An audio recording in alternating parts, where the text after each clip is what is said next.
Hey guys, we're live.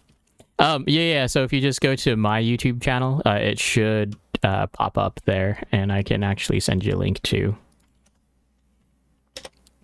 There we go. That way, for the things that I do show, if I do show things on the screen, then you'll be able to see it. Hey guys, what's going on? It is Saturday night at 8:01. We are slightly late, but you know, that's how it rolls. Got 2 likes already. Thank you for those. If you do want to like the stream, go ahead and hit that like button, and even the subscribe button if you want to do that too.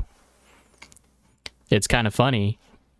The average viewer is like, what, my age bracket's like 35 to 45-year-old guys.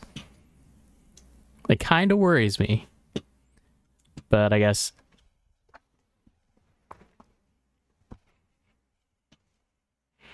yeah, I know, right?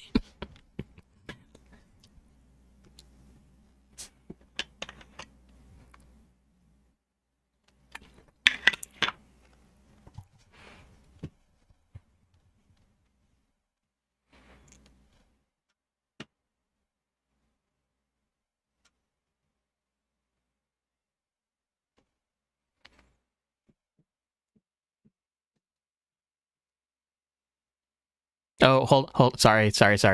Sorry, guys. I accidentally had them muted. Let's try that again. All right. Can you guys hear me now? All right. So our guest is DJ Lil Shonn. He's been in a car show for a long time, ever since lowrider days, into mini trucks, and then of course JDM and imports.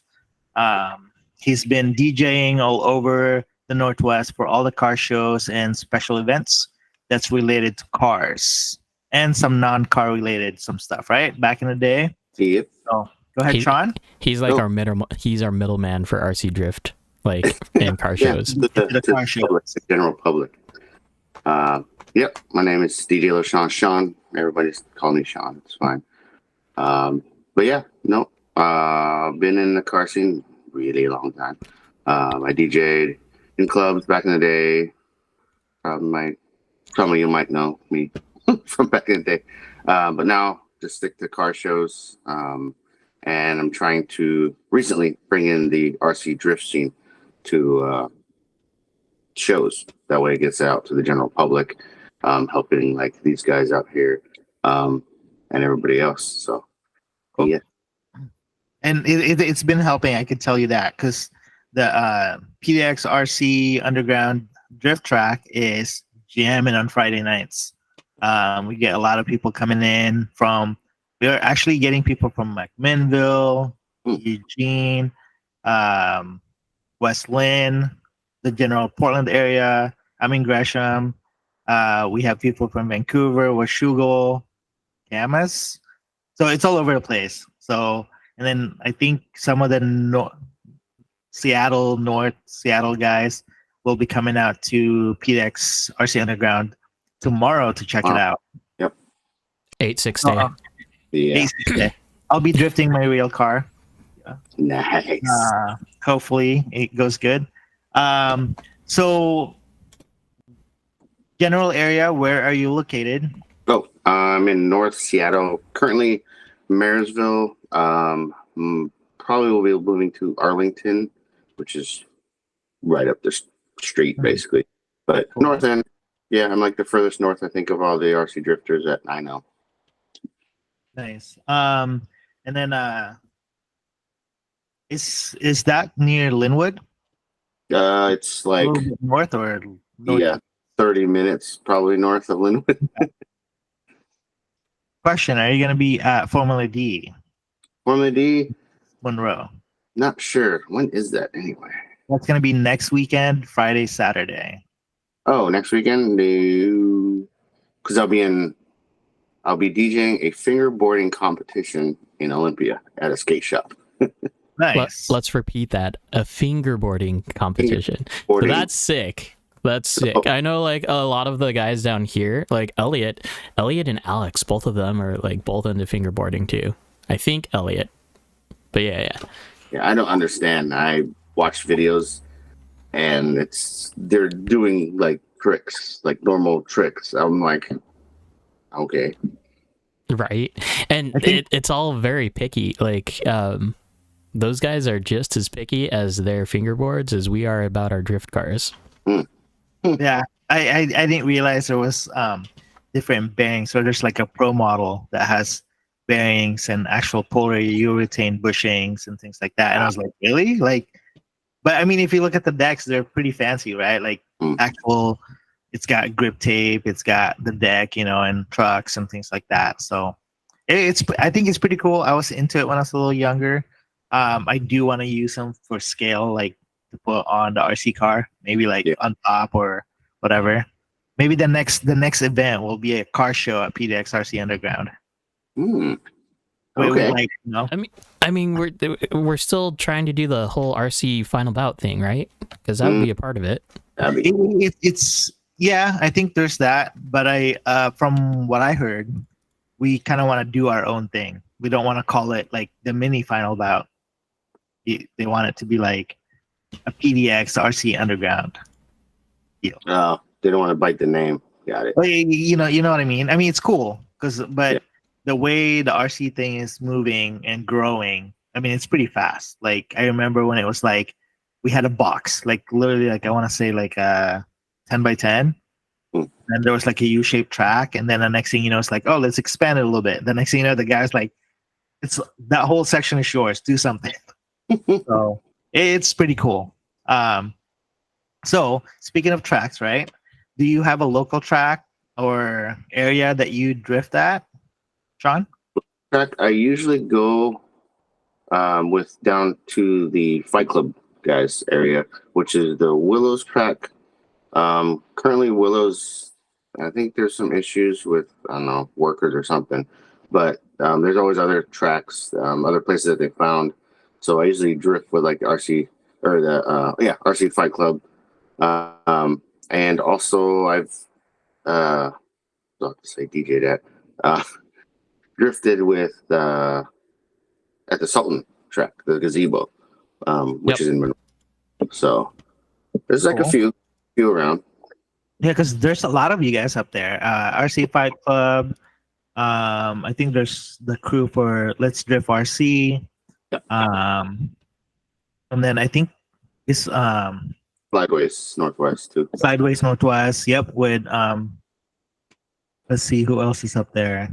I think it's Rain City Raijikun. Yep. Are they still out there?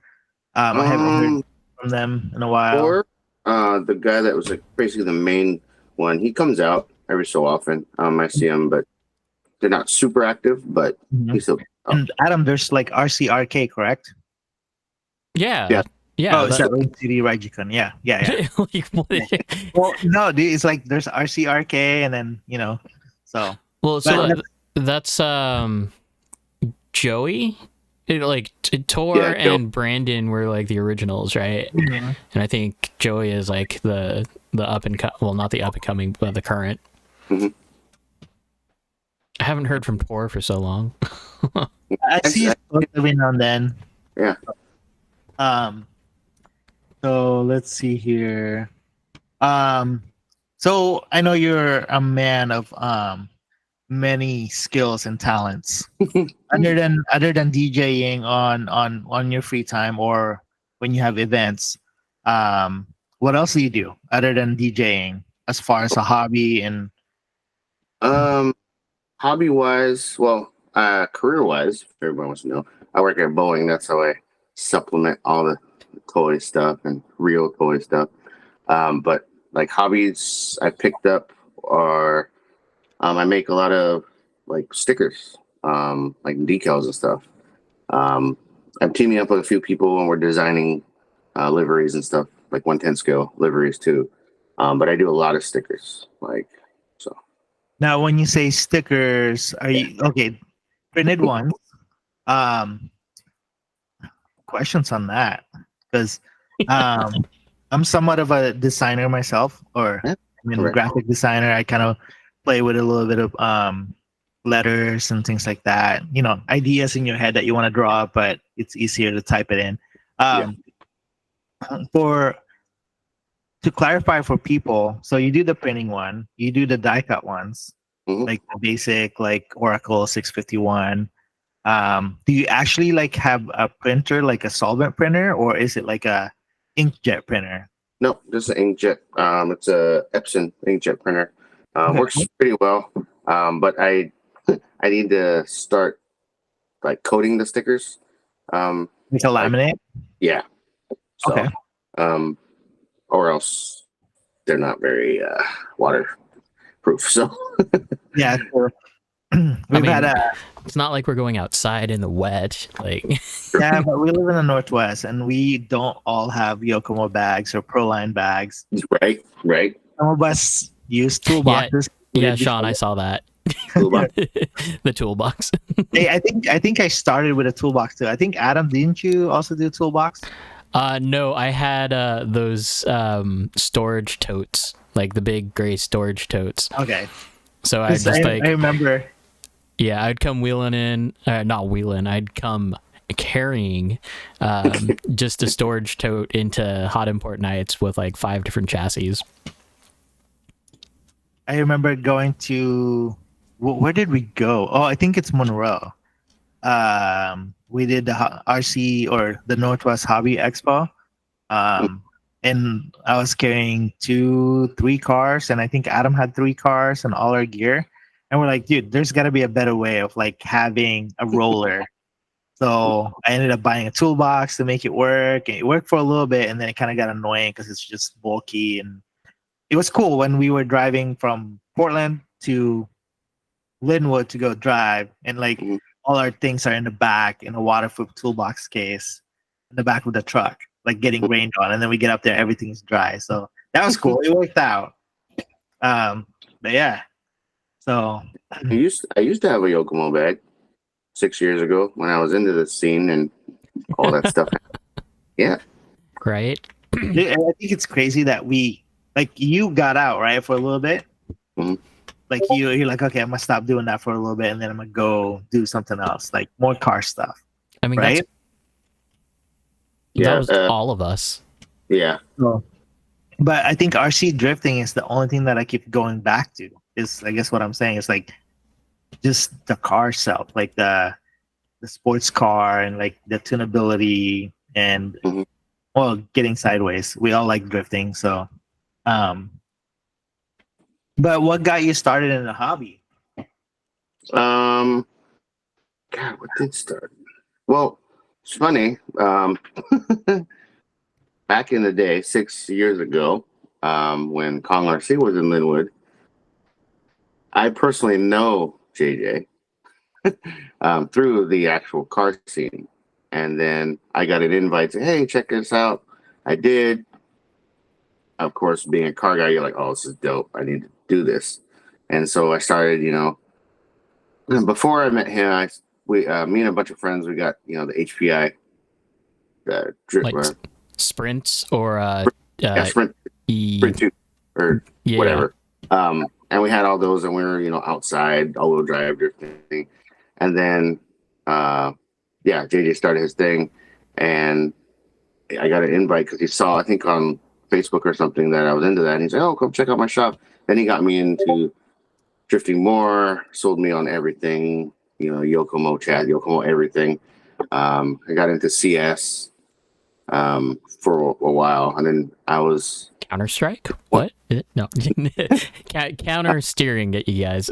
here with a belt drive, and I did it on my HPI first.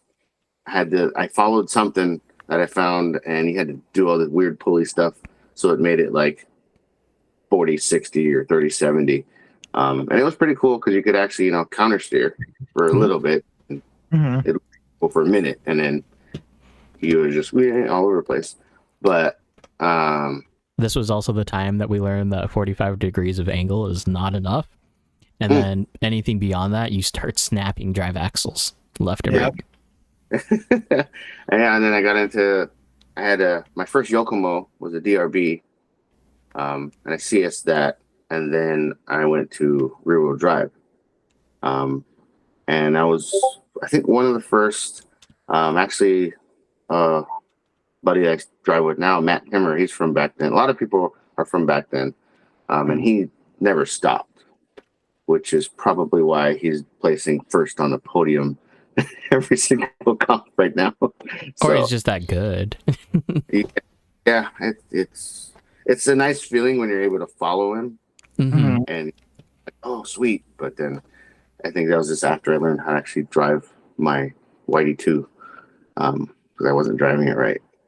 I was very, very calm and just like, no, yeah. I learned a lot in the last few months. So Nice.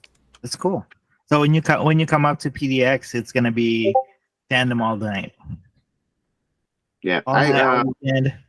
yeah. There's a video when I went down to Portland and I was driving. With some of you. It was funny because I was down there and I had, what was it? I just completed this body, and it was on my YD2, and everybody was like following me. I was like, why is everybody following me? I'm not that good. At one point, I was the lead person in the train I was just like, oh my God, I'm gonna ruin it. So was that like pretty nerve-wracking for you? Like, it still is. Being the head of a train, it's still kind of nerve-wracking, but it's just like, well, I gotta keep remembering it's, the people following you are not supposed to hit you, or if they're pressing you, that's up to them. You just drive. But every now you get sweaty hands, you're like, ooh. So yeah, and it's not just one car that comes crashing into you, it's the other 10. It's all of them. Yep. So, since you said you're back into it about a few months now, and then when you built the Yokomo, was it already the SX3, or did you go through like the drip package, converting it into a rear-wheel drive, or was it like the YD2 regular and then the E and then the S, or did you go through the stages of YD2? I think I've been back in 7 or 8 months now. So, but like on and off getting to drive. But as far as like I just went all in. I bought SX3, the black version SX3. I bought just an MTS remote, and then what else did I buy? I bought all Yokomo electronics. So I just went all in. Spent like $1,500 just to begin with, just to jump back in, and started that journey. And then, well, let me ask you this, because you like John and I also took like the long break, right? We didn't drift, we didn't do any of that sort. We just kind of fell off the face of the earth for that, and then we came back. How do you feel like just being able to go and buy a chassis, put it together, and there's a little bit of tuning for like the Yokomo kits and stuff like that, but now it just works. Like, I think it's actually a lot better, because a lot of people who buy chassis, ones that need to be tuned and whatever, it more or less, I think 40% of the time will turn people off, because they're like, well, my car doesn't drive how I want it. Even the MST, I had an MST and I'm ready to run. I drove it and I was like, this is not bad. Could be better, but it's not bad.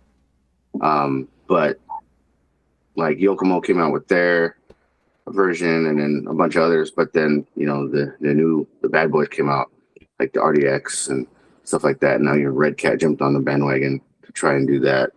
But I think it's good for the community, because people can jump into a chassis and then just drive, and then learn just to drive that chassis. But at the same time, it's kind of bad, because you don't get to learn the tuning part.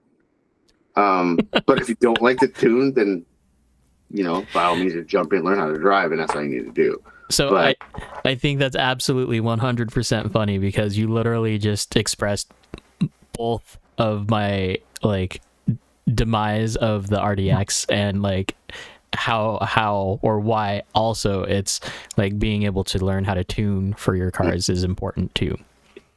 So thank you. Nice.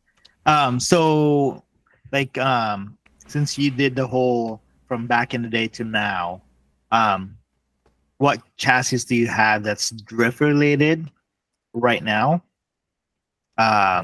What chassis do you have? I have them right here. Cool.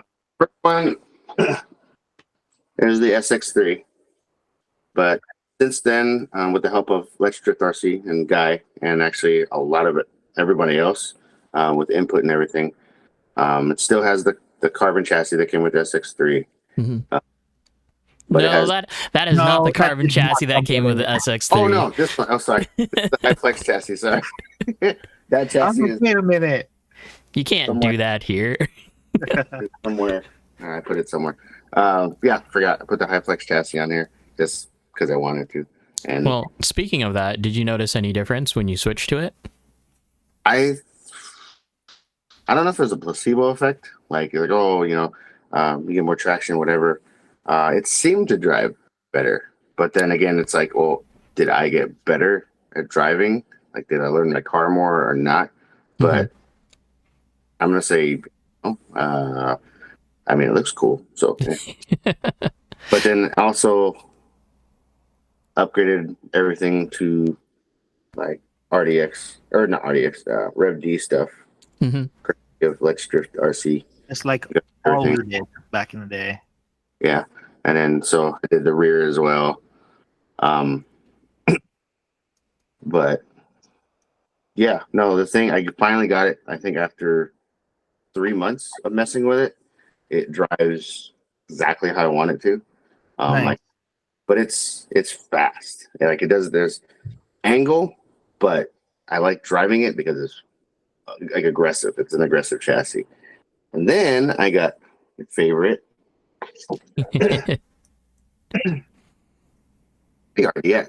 Which, Oh no, he said it. No, just kidding. so, this is all stock RDX. Nothing changed on it at all. I run it just high motor setup. I mean, it's got the Rev D Absolute 10.5 T. Okay. Before you get into those details, can I see the bottom of your chassis, the front A-arms? The front A-arms. Yep. Dang, you put it on correctly. Okay. How do you get those backwards? Well, like, were they upside down? So go ahead and show us that again, Shonn. So either the gap between the front A-arms and the chassis, Yeah. like on the bottom of the arm. Uh-huh. On mine, that's all the way to where it's touching the chassis. So the holder, there's a gap on the front part and the back part. So you're supposed to put that. So like mine is, like I said, backwards. Oh. Backwards, so my arms are pushed back a little bit instead of pushed forward like it is on there. Oh, so you just had less caster is all. Yep, I had less caster, and I was like, okay, I don't know. I was trying to get mine because since I didn't build it, like I wanted to make sure it was completely box stock. That way I can change things and know. I lied. There's one thing that I did. Just I don't know why, but the spacer. The spacer. Yep. That's like that's kind of like a you have to do thing right now, though. Like, honestly. Yeah. I put that on. I put that on and I took it back off. That's So, a very typical John thing, though. But Yeah. it's part of the playing around with things and buying parts and see what it does. But that thing, like that other chassis pisses me off for some reason. I drive that and you just sit back and go. So Right? let me ask you this, though, because you have an RDX now. So I'm assuming that you also experienced, well, I wouldn't say frustration, but kind of like the growing pains of having to learn and tune another chassis. And then you switch over to the RDX and it's just kind of like a golden child right from the get-go. I am okay with it because it's just like the one that like, oh, I don't have to touch it. So, all right. Then I thought about it and I'm like, I kind of want to tune one just because I can implement that I've learned. So that's why I'm on the hunt. Well, I will buy another one, and then, like I was telling you guys offline, I got the beast mode conversion kit, which is super dope looking. Want to do a fully, like, just blinged out RDX and have the stock one, and then compare. So that way I kind of have a base, and when I tune this one, if it's not doing something right, I'll go, oh, I need to, work on whatever. So hopefully helps. For those of you who don't know, Beast Mode is also another word for Team Jordan is the brand name. So Team Jordan Beast Mode conversion. And they do conversions for pretty much all the popular chassis. So YD2, which turns it into a YD2R. They also have a conversion for the RMX, the FXX from MST, and now the RDX. So they're doing some really cool stuff. All their chassis, aside from their whole, like, I'm not a flame guy and I'm not a tribal guy either, so like that's part, like, I don't like that about like the RMX chassis, but other than that, it's fine. They're doing some cool stuff. The RMX chassis is actually super flexible too, so Harvey's is like, beast mode is definitely the right term for it. So I am curious to see what the RDX conversion is going to be. Okay, so I was gonna ask Shonn. So you said your favorite chassis is the RDX. Right. Well, yeah. For right now, it's the less hassle one. I still like my YD2. That's probably never going to go away just because it's the main one that everyone Started with. Oh, I do have another chassis. I just forgot about it because I haven't finished it yet. All right, I'm a pause on that for me. I do have to step out for a little bit. I gotta handle some business. So my video and my mic is gonna be off, and then I'll be right back. So Adam will take over. John's gonna be that guy. No worries, that's okay. It's a good time to take a break and actually catch up on the things that we normally talk about too. So yeah. As far as calendar events, same thing. Tandem Tuesdays is at PDX. It's basically a miniature competition. So if you do want to compete, and if you're passing by, just go swing by there, see who's competing, or compete yourself. Pretty laid back. It's for candy bars or sometimes cash. Maybe. I'm sure Judd can correct us. Tomorrow's 8-6 day, so they are going to be open. They are going to be doing that from 12 to 5 is when their track is open. I don't know if I want to show up tomorrow or not. Maybe. Round 4 of the Oregon Super G Drift Series is August 13th. Same idea. So DRC spec tire is what we're doing. We're going to do the left side of the track, not the right, so the left, and only just that side of the track. And we'll do it the same way that we did last time. So qualifications and tandems back to back, no break in the middle. That way we finish up really early. And yeah.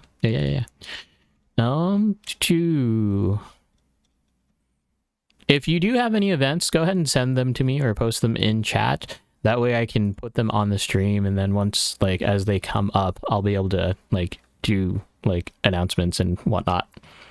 What's going on in chat? Cash and candy, says Judd, and a little... What is going... And a little baby? What is that? You guys are giving out babies at your Tandem Tuesdays? What are you doing? Can't forget the carpet baby. I'm guessing they're talking about RC buggies, because I know a few of them are getting into that. And little baby and number what sticker? It's a Kevin thing. I don't know what they're talking about. They're crazy. It's clearly a Kevin thing. Okay.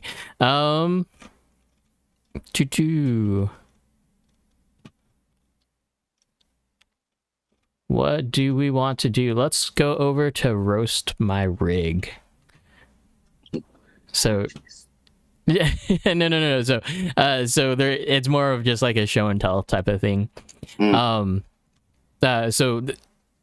If you're watching the stream, and it might come up in a few seconds for you, Shonn.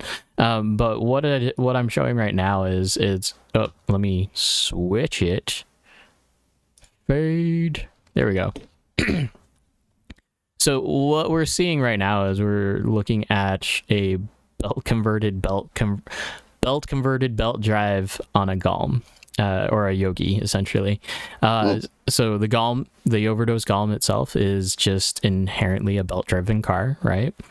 And then this is actually on the Yogi platform, so it's a Razor Performance deck with the Rhino DDSS steering up front, or basically it could be any YD2 steering, and then it's got I fashioned a belt drive out of a, get this, and it's a pulley from an MST RMX, and then a 3 Racing pulley from like the D3 days of going through the counter steer.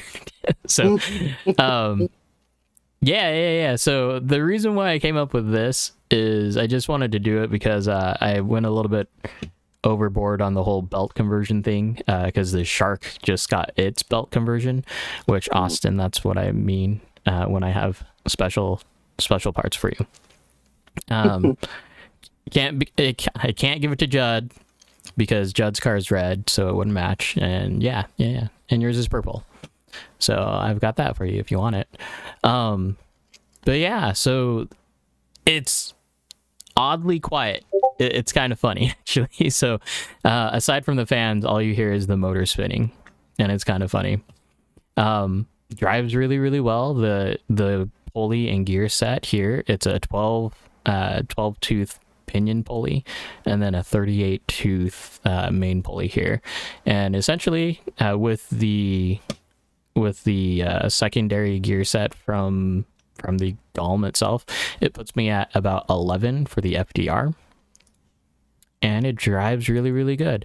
I wish it had a little bit more from the motor because I'm running a 15.5 motor. Oh my gosh. Carpet babies. You guys, what are you doing in Portland? Oh my gosh. I don't know what they're doing. Okay. That's like gonna get me flagged. But yeah. So I'll talk about a few other things that I worked on later too. In other words, or in other things that came in to roast my rig, we have a R31 House Miata, which that's my favorite body in terms of like the Miata, because it's well put together and it fits our mini chassis. Oh, hey, Shonn, you want to put together a Midnight Mini? It's a 225 wheelbase, and basically it looks absolutely stunning when you do it right.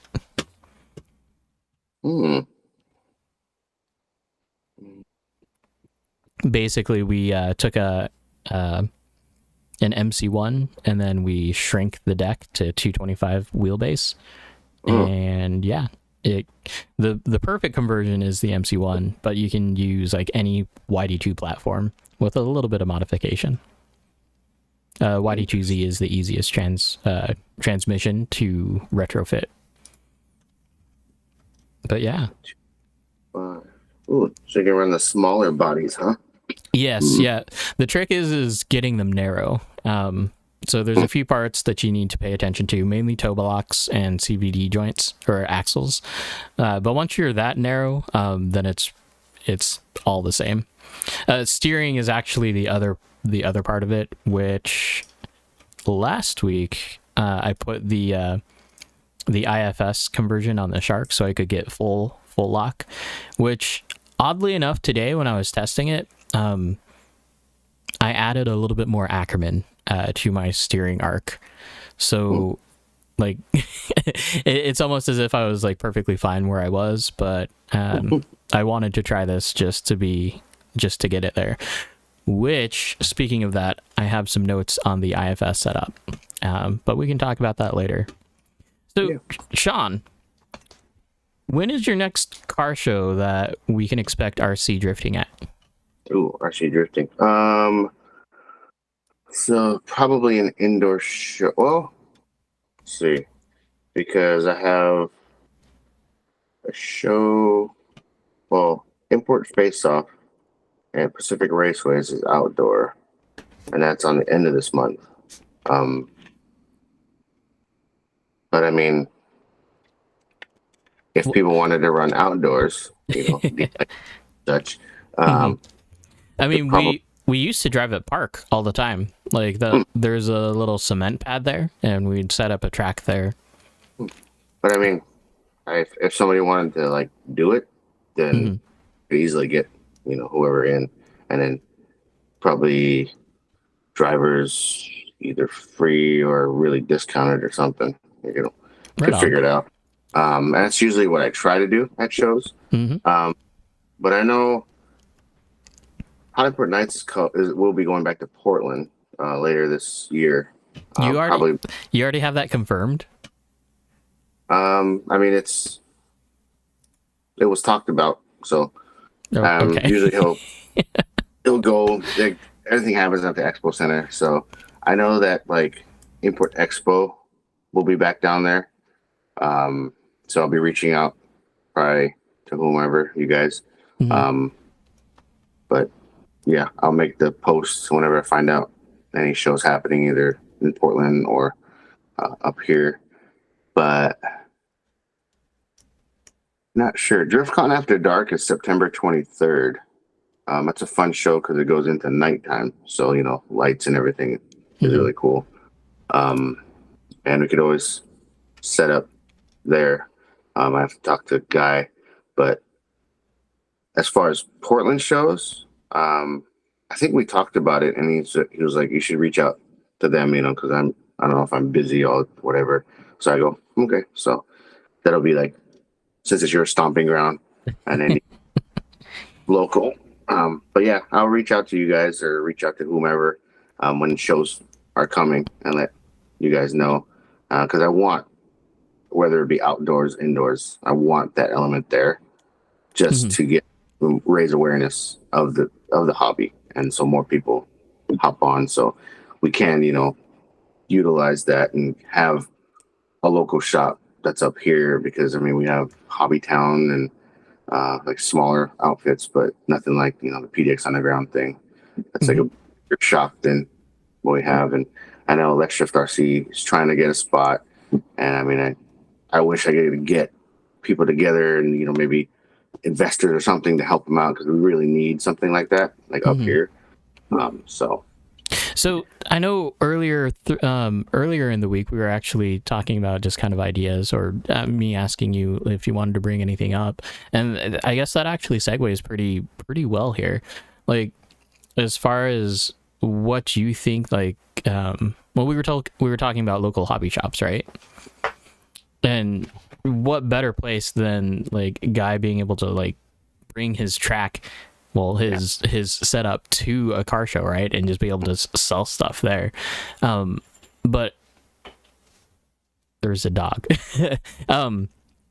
But like, as far as the local hobby shop scene, what do you feel like is happening this current time and generation? Like, what are you seeing as the effects of online sales and all of that stuff? It does really affect his business a lot, because one, I don't know what's going on with like, because I believe Vertex is the one that sends out most of the stuff. But like, I talk to him all the time, and he orders stuff, but then they don't give him his full order. But then GT and everywhere in Cali, they get their stuff, and we're just like, why? Because he's a little outfit. Is that why? But then, people here, they ask him, like, do you have this? Do you have that? But he's like, no, or it's coming.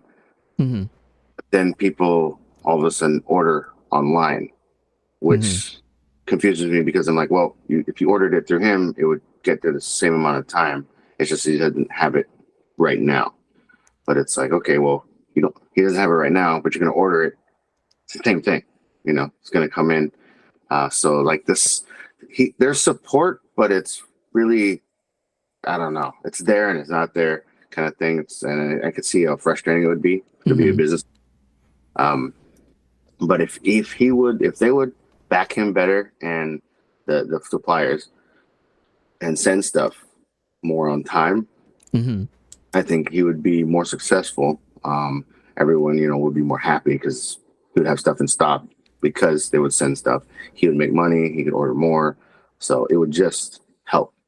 But yeah, so you're making it sound like, or you're sounding like, or sorry, the story that I'm getting painted here is more between the relationship between like the local hobby shop and the wholesaler. Do you feel like because Gaia's like a smaller outfit that he's just getting shoved off to the side? That's what it appears like, and that's that's the only thing I think of. Like, okay, well, I'm sorry, I don't order $50,000 worth of stuff, but I don't have that money or stuff to support that. It's like, yeah, he's a smaller, but everyone starts from somewhere. I think they just need to help a little bit, right? More. Yeah, totally. Like, I know that Kevin just he's the guy that runs PDX Underground, and they just put in their first Rev D order. So my guess is that it was through Vertex, just like everybody else. But yeah, like we'll see how that goes for him too. But that's good to know. That's something to take into account 100% of the way. Looks like we got John back. Yep, and Loki for now. Oh, why is Chris always like behind the game? Momo, why are you behind the game like all the time? What do you say?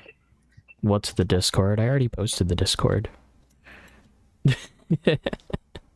That's okay, we can post it up again. Oh, Discord link says it's expired. Okay, my bad. I didn't know that they actually expired. So give that one a try. All right, so I'm back. So we were just talking about kind of like the relationship between local hobby shops and wholesalers at this point. Do you have any insight, John?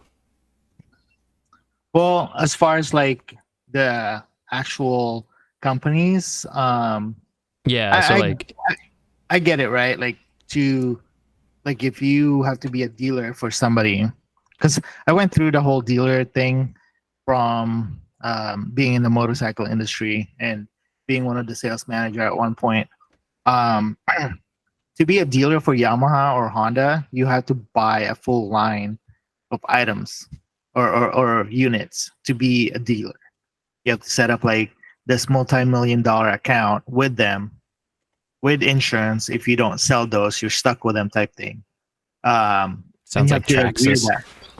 Yeah, so like you have to be liable for those products that they shipped out to you, because you're not gonna send back a $20,000 motorcycle. Oh, because it didn't sell. Or like the Yamaha one, they have this big cruiser like luxury bike. It's like $27,000 before all the tax and registration fees. If you're a dealer and you're a mom and pop shop that's just trying to make it, having a $30,000 unit sit on your floor is not a very it's not something you want to do all the time. But what Yamaha is doing, or like the big companies, they make sure that whatever you buy or order is yours, and you have to sell it. It's either you're losing some sort of money, or they give you incentive to sell those units. So like either a price break or things like that.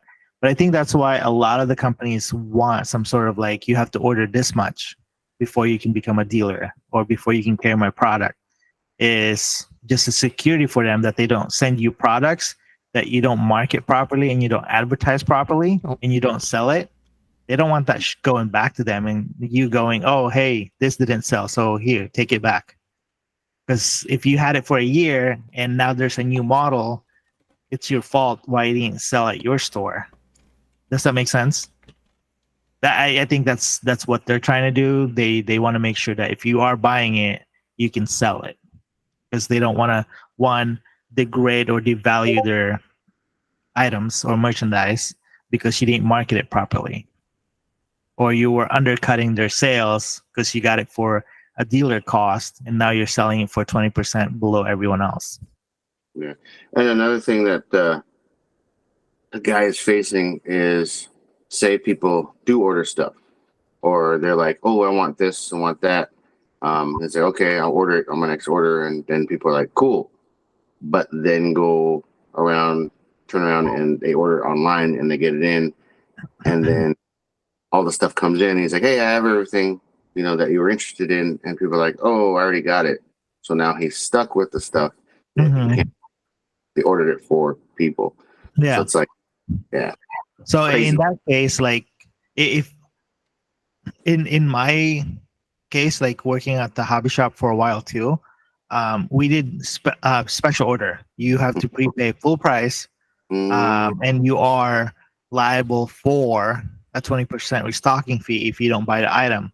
Now, if it's like a high value item, like say, what's the highest value?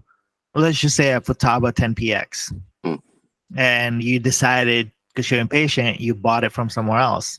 Mhm. Well, now you owe, or you're either gonna owe that shop or whoever you special ordered it from that 50% markup, or like 50% of the radio. It just depends on the item. Like even at the store that I work at, like because right now I'm working at Bent Lever Motorsports in Vancouver.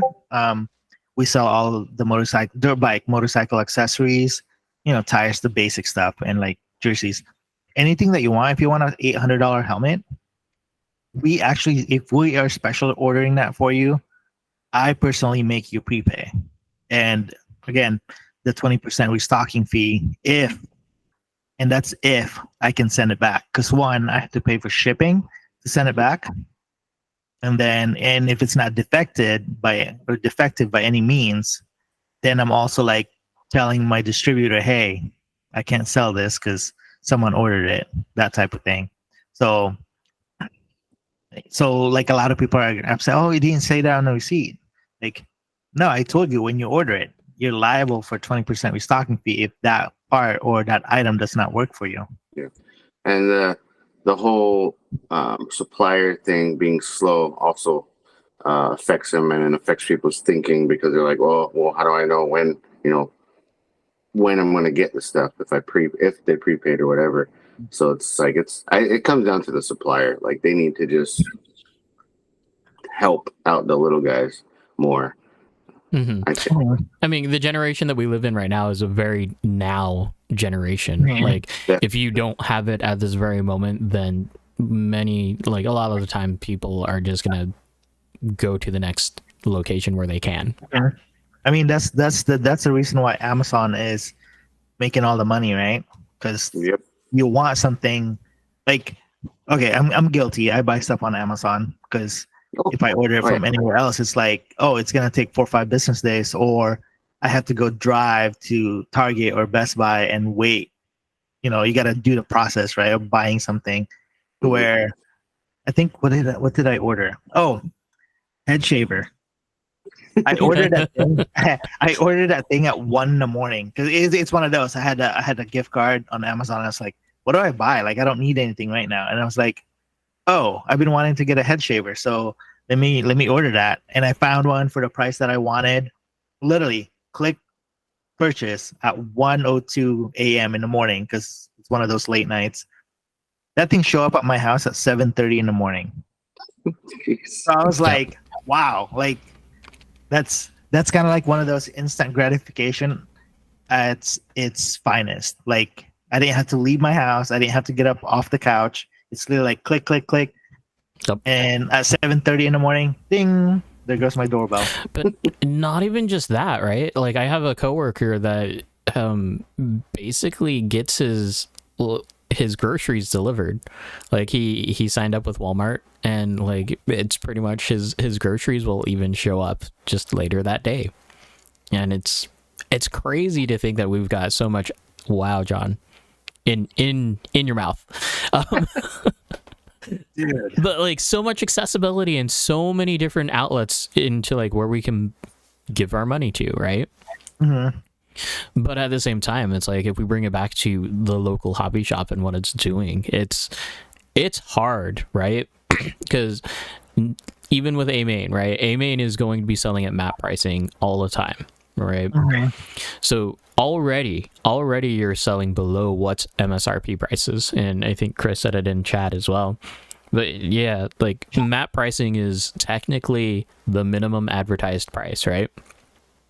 And Yeah. even with some of these guys that are selling online, they're selling for even cheaper, just not necessarily advertising the cost, right? But that's what Guy's up against. Shonn and I were talking about it in chat like a while ago or a few days ago, and it's like an MD1. How much does an MD1 retail for you guys? Like $800, $799. Try again. Oh, I'm not Like, gonna read it's like $999. It's like $1,000 bucks. Oh, for the red one, right? No, just for any standard MD1. Yeah. Let me double check, because that's the big reason why I don't order It's, anything directly from A Main Hobbies for the purple one. It looks like right now it's $745. and that's map.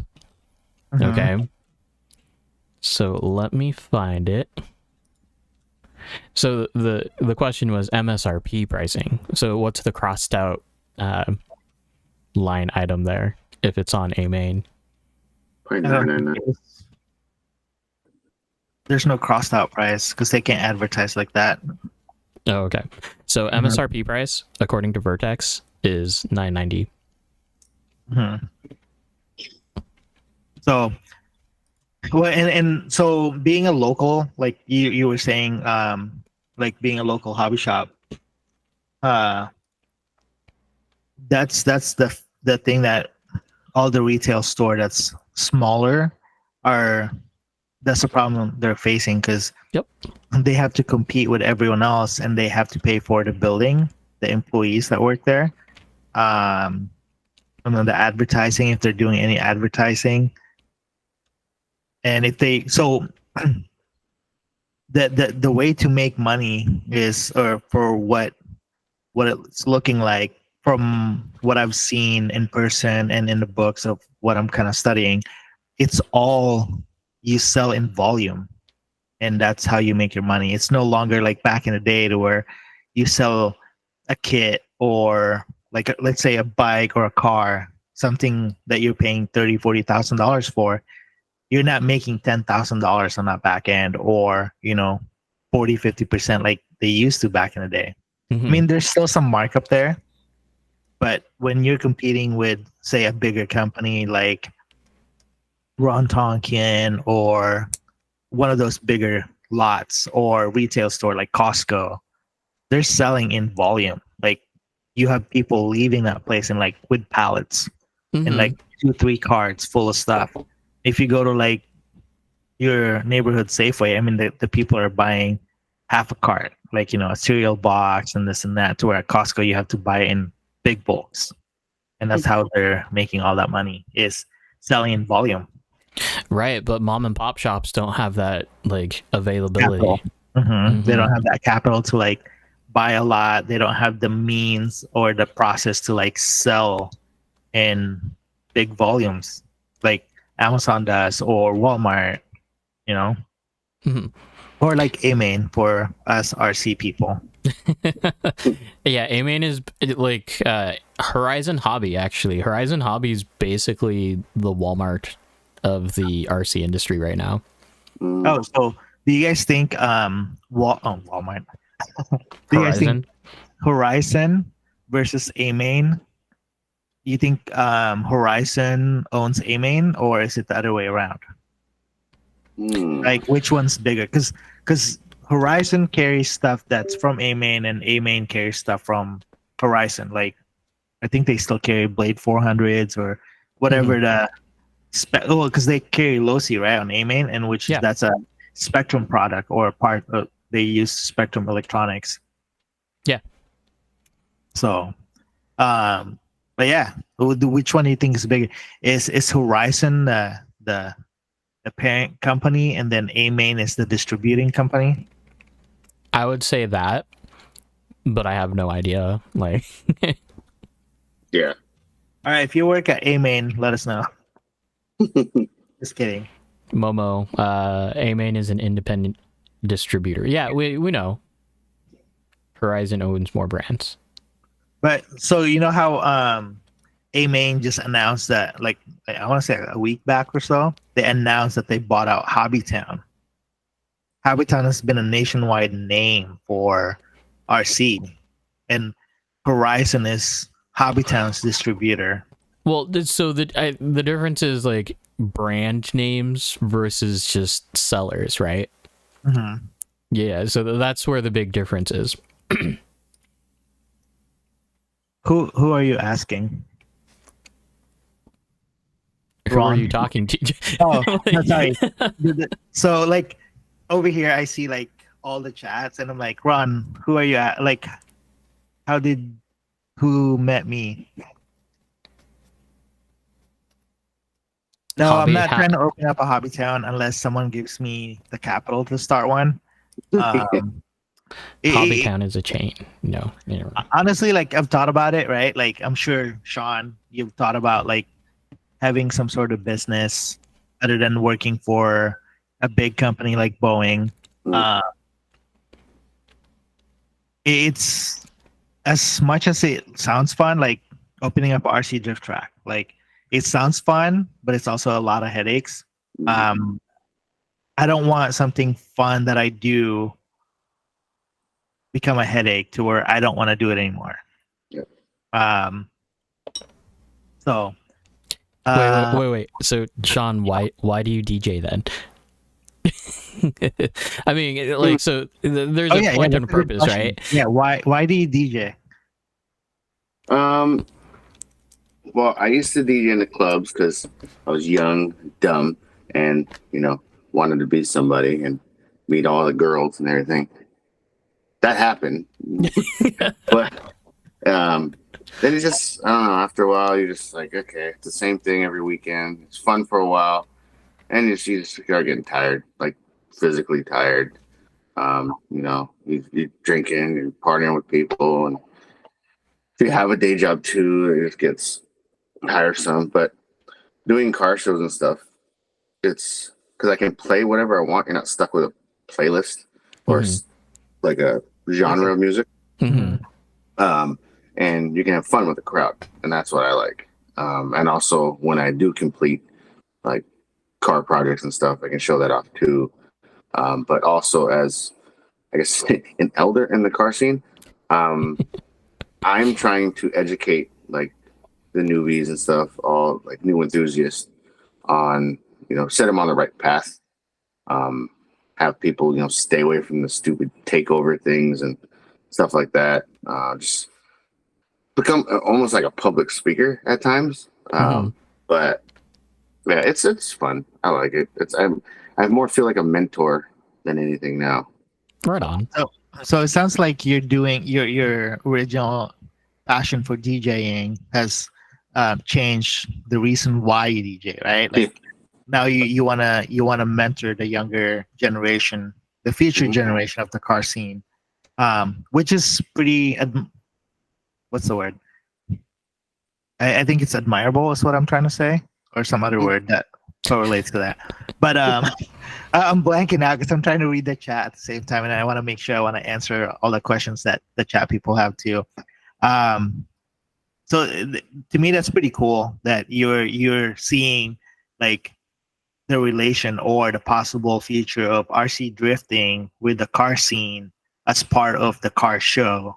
Yeah, and I feel like that's gonna bring in more people, like how you've done for us. You brought in the exposure that the RC scene needed in the Northwest. Now that more people are aware of it, so I think that's pretty cool. So yeah, and I want to answer a question before it gets skipped.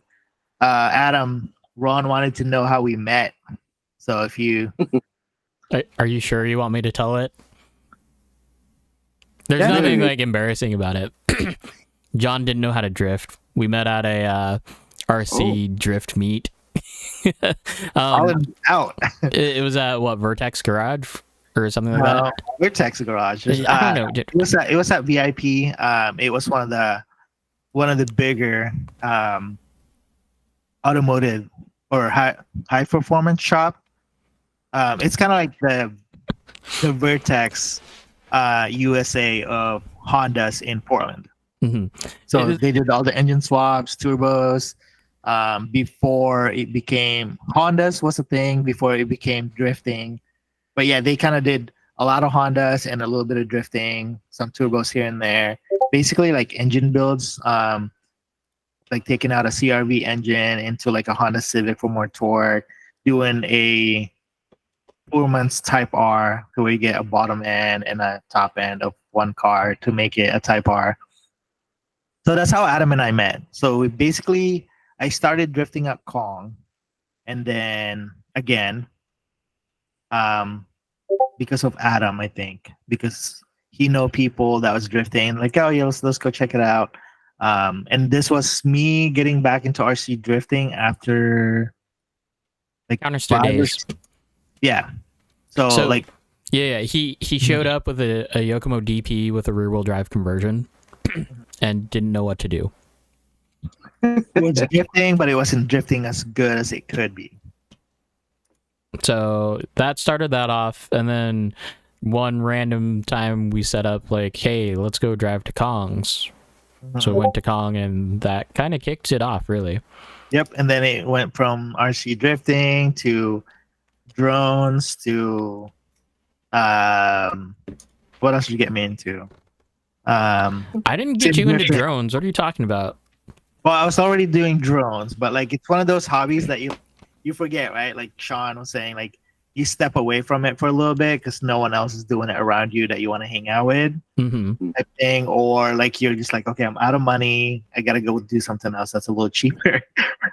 So, but yeah, that's kind of like how it happened. We all just kind of started meeting random people. Like I met Jason, which was apparently dating my aunt, and we all was kind of drifting. So it's Deep cut. You didn't need to go that far. big as Poland is. It's like a small community. Like I met Shonn at for the first time at Fitted Car Show. Mhm. That's the first time, and then like we don't really chat a whole lot, but we're friends on Facebook. So I'm like, hey, yo, you're gonna be on our stream tonight. What's up? Like, so.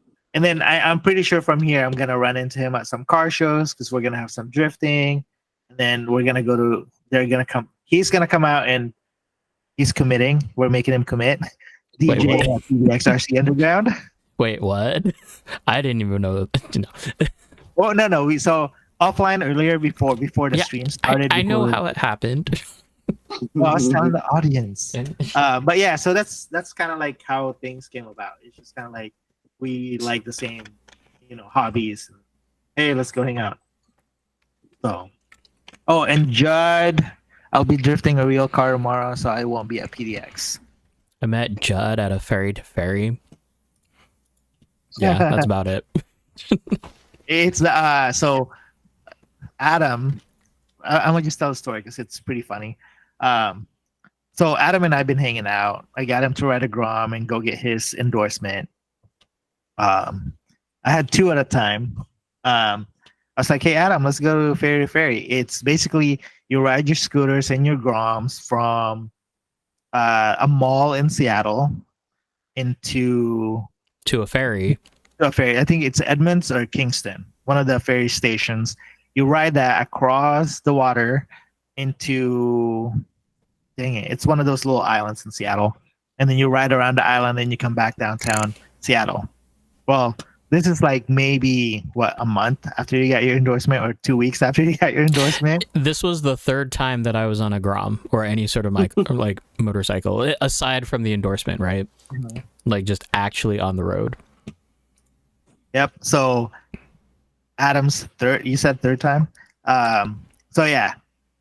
And then here comes, 400 other people that's on the Grom and scooters on the road into the ferry, onto the back roads of whatever island that is, and back to downtown Seattle. And it's all day.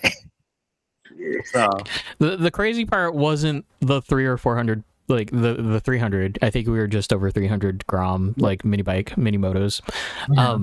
It was more the fact that like come lunchtime we hadn't eaten, right? And the place that we wanted, like that we stopped by to eat, well, we basically got ditched with the from the main group, but we still had like all the other Oregon people for some reason.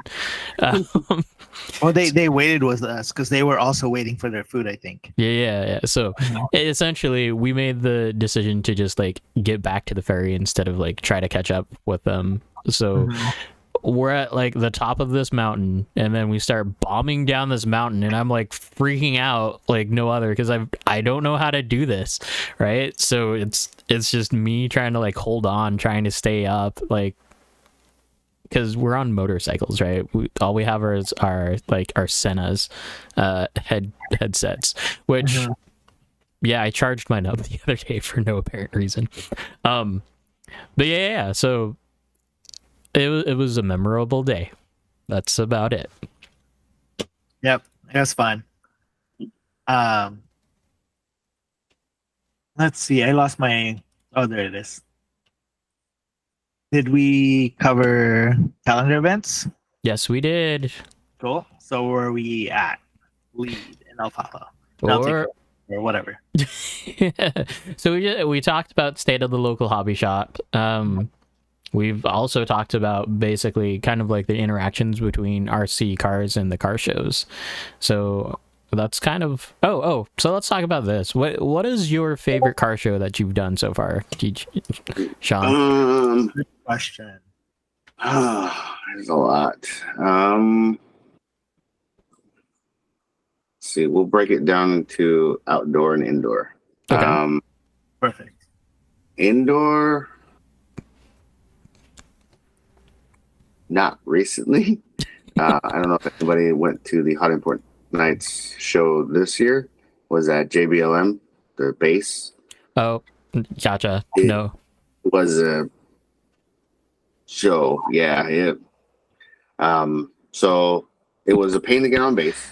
About 40 plus cars couldn't make it on because expired tabs and all kinds of stuff. They're super strict on base, obviously. And like a couple of DJs couldn't make it in. It just was pain. I had to walk 6 miles. 6 miles. 2-day event. Yeah, so 2-day event. First one waited. We were late because we waited for the shuttle. Me and like 3 other models. We're waiting for the shuttle. It was a bus. Finally got on a shuttle. Went there. Had to walk to the gate. Wait again. Get checked in. Wait again to go through this scanner thing because I had a backpack and my little controller thing that I was hauling around. Then they had to walk another, I don't know, half a mile to get to the hangar where the show was at. After that, I walked, after the show ended, I walked probably it was like 2.5 miles or something to get to the outside of the gate so I can get picked up and then driven to my car, which was not even that far away, but it was in a parking garage. And then the next day, I was like, I'm going to drive my car on the base. Did it, no problem. They would let everybody in. I followed everybody and was passing where the gate was. And I was like, that's where we go in. Why are we still going this way? So I parked and it was like another 2.5 miles. I had to walk back to the gate and go in. It was the most walking I've done in a while. I'm out of shape. I don't need to do all that. But yeah. So there's that. But Hot Import Nights before, like when it was at one of the convention centers before, is a really fun show because I mean there's a stage. They dim the lights, so it's like a nightclub atmosphere. Go-go dancers, models, basically all my friends were there. So that's a fun indoor event. And also when I implemented the RC drifting, it made more fun because stuff to look at. Nice. Outdoor show, I'd have to say the local show, DriftCon. local show, Emerald or not Emerald, the Evergreen Drift Series goes along with that. So it's almost like a mini Formula D. Nice. And this year, Let's Drift RC guy actually set up a track in the show area, which is unheard of. They didn't allow it before, but he did. We didn't get to use as much space as we'd like, but made it work, and it was fun. It was a good event. But then there's DriftCon After Dark. That's why I like just that. And I work for importmeat.com, which is the DriftCon. They work with stance wars and stuff like that. So, but I mean, a close second is IFO. That's in like a nationwide show that comes in. They do a lot of drag racing, and there's a car show. But it's Did you ever do that one in Woodburn? yes. So I'll be there after this one. That's in Kent. So I'll be down there later this year. Nice. I'll be in Woodburn. So hopefully I'll get in touch with you guys and maybe we can set something up, because I know there's some blacktop or something around there that we could. We also figured out that, well, I think we can set up a car pit over the blacktop to make it a little bit better. So if the blacktop is a little rougher than normal, then we could make that work. There's a talk of the PDX Underground is hosting some sort of event, some car meet or track meet or something like that, and he was gonna try and set up a track too. So, let's see. So, since you've been around, right, DJing all these car shows and hot import nights and things like that, do you remember a magazine called Import Tuner? Yeah. Funny thing, if you guys, any of you guys, check out my Facebook. I actually, because I dabble in graphic arts as well, graphic design. I make a lot of mock Import Tuner covers. So a lot of them, there's actually it says Photoshop Fun on my account or under the albums. I'm looking that up right now. Yeah. And it features a lot of my friends' cars and model friends, and I'll put them on there. And I've done like VIP Car Magazine. I've done just all the ones that went out of print, basically. Nice. Too many windows. So what's the car show from? And this is just my observation. Like, obviously, I'm not the guy that always goes to the car shows because I don't have a car to be shown off to, like a show style. Like, it's a drift car; it gets beat up here and there. But would you say that the car shows from back in the day, like HIN, and Stance Wars and things like that, give it 5 years back, maybe 10 years back, were the shows better back then? Like 10 years ago, the cars, models, the scene was better. Back in the early 2000s or early 2010, 2008, 9, yes, the shows were better because the scene was better. There was more support from the locals, and people actually built their cars like into show cars. There's a lot of conversions and stuff. But what's happened recently, what I've noticed is people have settled on the term shitbox, and they're just like, oh, I have it, so basically, say for instance, a good VIP platform is the LS400. So kids will now buy the LS400 and just slam it on coils and on some whatever wheels and be like, oh, it's my shitbox, and just run it like that and go. They don't take pride in the cars anymore, is what I'm seeing, and I'm trying to, educate more. And people usually like, oh, get deterred by money, or this and that. It's like, well, it's time, and yes, money, but there's the whole thing about fake wheels, like rep wheels and stuff. I've learned to kind of not accept it, but just not bash it anymore, because we all start from somewhere. And as long, like in my eyes, as long as you're not repping the wheel as like a legit wheel, like Yeah. you have a BB, Making it. mesh, Mhm. yeah, a mesh wheel, and then put a BBS center cap, and it's not that Mhm. frowned upon. But if like you have a wheel, it fits, and your fitment is like just mint, and you rock it like that, and you're like, I got rep wheels. What? Sure, if you're at a show, you're showing it. The person next to you who has the real wheels will probably beat you, but that's because they take into account. Okay, yeah, you spent the money to get this, whether you did or not. But it's real versus rep. But that's the judge. So, It's like but RER owners. Yeah, right. oh, that's not a deal. Like, Oh, speaking of that, I got mine back after 3 years after it got stolen. oh, Thor Yeah. has I got a re-R again. Did But, you say Tor had it?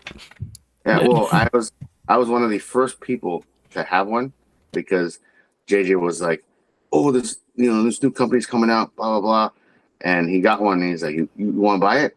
I was like, "Sure." So I spent the money, got it, ran it a few times, and I was like, "Yeah." Then I think I held on to it, and then I think I was getting out of the scene or whatever, and then Tor was like, "I'll buy it." So I sold it to Tor. So Tor has my old one. Gotcha. So that's how that one came about. Because I think I remember I might have seen your chassis before Tor had it or when Tor had it. Because Tor was helping me with mine, tuning it wise, when we were still going to Kong. Mhm. So a follow-up question on the car on like the car shows and stuff like that, say HIN, just for example, is there different criterias that I didn't read up a whole lot on HIN? I mean, I know it's a car show. I know Fitted, Star, Stance Wars. I kind of want to go to those car shows, right? But then I'm at that age where it's like I'm a little older, so I've accepted that. I'm like, yeah, car show's not my scene anymore. It's a bunch of like teenagers that just got their license and mommy and daddy's money or the shitbox thing. Um, Is there criteria? It's like when you guys are, well, I'm assuming you're part of the panel that judges the cars. And Or no, I sometimes. try to stay away from that. That's like politics that I really don't want to get involved in. But I'll explain if somebody doesn't win, what maybe they could focus on if I look at their car. And I always tell people, it's like, if you have questions, come ask me. It's like I've been around the block, I know. But it depends on the show. Like Stance Wars, they're all about fitment. So, like a super show car, or if you're not a super show car, can make it in if you just got like just stupid wheel fitment or just like the stance. Yeah. But like camera out. Yeah, HIN, like shows like that, Week Fest, they're more tight about it, and their judges are a lot more picky, which is good. But in the same respect, people get mad about certain things. Oh, how come you beat me in this, and that? But people just have to learn not to, take it to heart. Like ask questions or start adding more, or maybe that wasn't the show for you. Like maybe we win at another show. So. So for events and car shows, which one or which car shows have the best looking models? What is up? What is this, John? I'm just asking. Like I'm trying to talk about the car shows. Which one has this? Which one has that? Which one has the best models? That's the first thing. Oh yeah, there are. Yeah.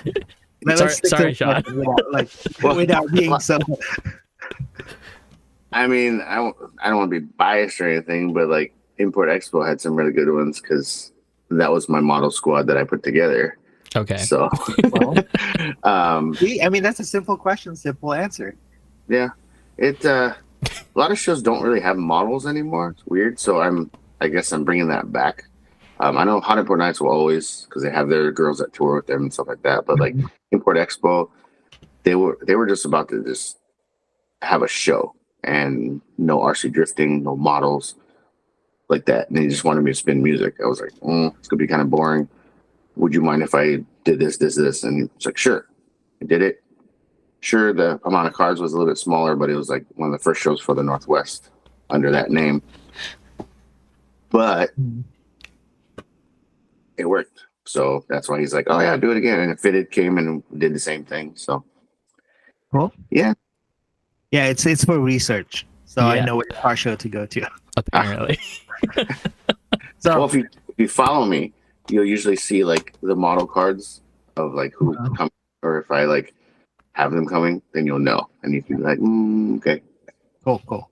Well, and it's a thing too, right? Like we're into cars. Like I would like to see more. Like I like seeing cool cars. Models. Like people that. I mean, the new models of the cars are really nice. So, that new Prius. Wow. Good Yeah. save, John. Good save. No, okay. So my thing about like current car shows, at least in Oregon, because I haven't been anywhere else in terms of car shows, is the fact that I see the same cars like year after year, and they don't change very much. Like, you know that they're just trailered there, you see them, and cool.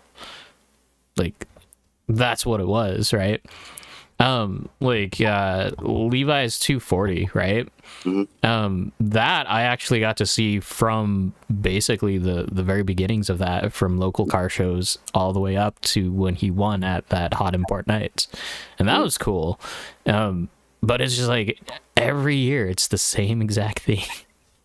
Yeah. I know that the Portland scene, Oregon scene is a lot smaller, because if you look at a lot of the shows in Portland or just in Oregon, it's mostly Washington plates that you see, because they all drive down. That's fair. But I mean, there is those guys who live in Portland, in Oregon, that are like trickling in, that have really dope cars. A lot of them, come out every once in a while. There's one guy, he has like a VIP Dallas 400 that I never saw, and I saw at one show. I was like, where the hell have you been? He's like, oh, can I have a show? This is my first one. I was like, oh my God. And I guess it's sold now. So, but yeah, no, I don't know. It's the Northwest in general. We just need help. Well, I think what you're trying to do with incorporating RC and the car shows together, I think that will bring out a little bit more audience, which is, I think it's pretty cool. Like I'm kind of on board with that. That's something that's promoting your event and our hobbies together, which is cars. It's all about cars, and then you make a miniature of it. You get to drive it around sideways, and it's a little cheaper. Sometimes it's a little cheaper. So actually, at the Fitted show, we hosted our drift competition there, round 2. So, Shonn, how did that, like, did it seem to flow okay? Like, was it okay, or would you have rather seen more just like collaborative trains? I was more worried about like you guys having your competition and then getting it run smoothly, rather than the crowd, because I already knew if it's something like that, it's always going to bring a crowd. And I think pretty much people got the gist of what was going on, and they heard the announcements and stuff, and it was interesting. It was like watching a miniature FD live. So it was kind of cool. And it was also probably like, how did the drivers? That's what I wanted to ask you guys before. Like, how did the drivers feel about that whole? So I competed. So first of all, I do want to say to all the drivers that was out there, all the competitors, the judges. It's rigged. It was. No, it ran very smoothly. Like, I think a lot of people kind of went with it and just let it ride. Like, a lot of the drivers were very professional or presentable on how they handled, like, either losing, winning, putting on a good showcase for everybody to see what RC drifting is all about. The organizers, you guys did awesome for that. A lot of people, all the things that all the drivers were saying were all positive. I mean, on any of them, you always get the little nitpicky. Like, I have a nitpick, or someone else would have it. If I didn't say it, someone else would. But overall, that event was for me just going into a car show and being able to walk around and then compete. And then it's like, oh, okay, cool. This is awesome. This is like why RC drifting existed for me is the cars that I can't afford in real life. I'm driving and drifting and hitting the wall and like I'm going, oh, new paint job for another body, you know? Yeah. Instead of going, crying and like having that car totaled in the garage somewhere. So all the organizers, drivers did awesome. I think it was good for me, like just being in that scene, just like the expo. So all the people that's watching is like, dude, where'd you get that? Like, what does it cost? All the questions. So it's kind of like, oh, this is cool. And that's why it's cool to have the ability to, or like, for a guy to just be able to like bring his track or bring his little mini shop and just say, here you go. So I think that's something that we probably should end up talking to Kevin with, and that way we can have that set up as well. I did mention that to Kevin a while back when the track first started, and he said, oh yeah, that'd be cool. Like, we'll figure it out when it gets here. So that's why I think us doing events at PDX, events here and there to showcase what RC drifting is or RC in general, and then, vice versa. I think that would help our community a little bit better, the car community and the RC community. So as far as car shows goes, I want to bring this up because like when I was in that scene, I always felt like it was just a long, really, really long day, right? Because you show up, you clean your car, you get it all set up, you do the thing, and there was nothing else to do other than like go over to the DJ stand, and that was pretty much it. Go look at cars, go talk to people. So yeah, with the inclusion of RCs, like specifically for us, even if I don't show, like, well, I don't have a car to show anyway, but like it makes it so much better just because you can go and do something. Like then I'll take short breaks, go walk around, snap some pictures, get all that taken care of, and it makes it a lot more easy, more digestible of a day. Way better. So yeah, thanks for bringing RC Drift. Right. So, well, like honestly, when in my younger years, before I owned a real car and driving my own car, you buy those magazines, you're inspired. You're like, oh, this is what I want to do. When I get a car, I'm gonna do this wheels, the steering wheel, seats, blah blah blah, or gut it out and make a nice stereo setup in the back with a big sub. That's what I was thinking car shows would be like, right? And then you see on the magazine like pictures of people like wilding out, like it's either breakdancing, sound face off or sound off, and then you have little dance battles of breakdancing and whatnot. That's what I thought it would be like if you go to all the car shows. Yeah, and then ice days are no more, you guys. Yep. I went to what car show did I go to? It was a hot rod, Portland hot rod show. Portland Roadster show. Yeah, Roadster show. Completely different scene.